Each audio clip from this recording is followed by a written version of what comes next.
Inflation is at a 40-year high right now. This means that prices for common items like food, gas, and housing are increasing at a record pace.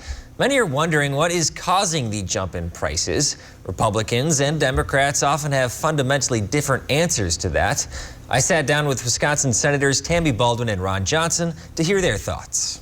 For Democrat Senator Tammy Baldwin, record inflation starts with the global supply chain problems. We know how fragile that supply chain is, and we sort of found that during the pandemic on all sorts of products, and it continues to this day. Her argument comes down to supply and demand. She said after pandemic lockdowns, demand returned almost instantly, but supply to this day is still catching up. High demand and low supply causes rising prices. She said this was made worse by Russia's invasion of Ukraine and corporate price gouging. One of the places that I think we need to start with is empowering the Federal Trade Commission to go after price gouging and market manipulation, because I think that the prices have spiked way beyond just the simple laws of supply and demand. In addition to combating price gouging, Baldwin sees other ways to fight inflation. She's looking to take action on limiting prescription drug prices and fix microchip supply chain issues by incentivizing a more domestic production. Republican Senator Ron Johnson has a fundamentally different approach to the issue.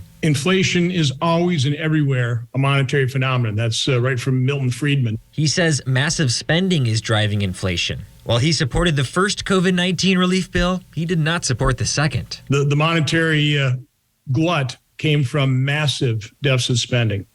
The capstone of that was the $1.9 trillion, 100% partisan COVID relief bill that was passed when we, I think, had about $1.25 trillion left unspent from the previous COVID relief packages. He says that second bill printed too much money, and that encouraged people to stay home instead of rejoin the workforce. That meant manufacturers didn't have the workers to produce goods. That low supply of goods with a lot of extra money caused rising prices. Johnson also blames Democrats' energy policies on driving up fuel prices. Record gasoline prices, high energy prices, too many dollars chasing too few goods. I've been calling that the witch's brew of not only inflation, but now we're probably in a recession now. Senator Johnson says the solution is simple: spend less, embrace a free market, and become energy independent. Johnson and Baldwin's differences were clear today for a vote on the CHIPS Act, which would incentivize manufacturers to make microchips here in the U.S. In short, Baldwin voted yes to ease supply chain issues, while Johnson voted no to prevent more spending.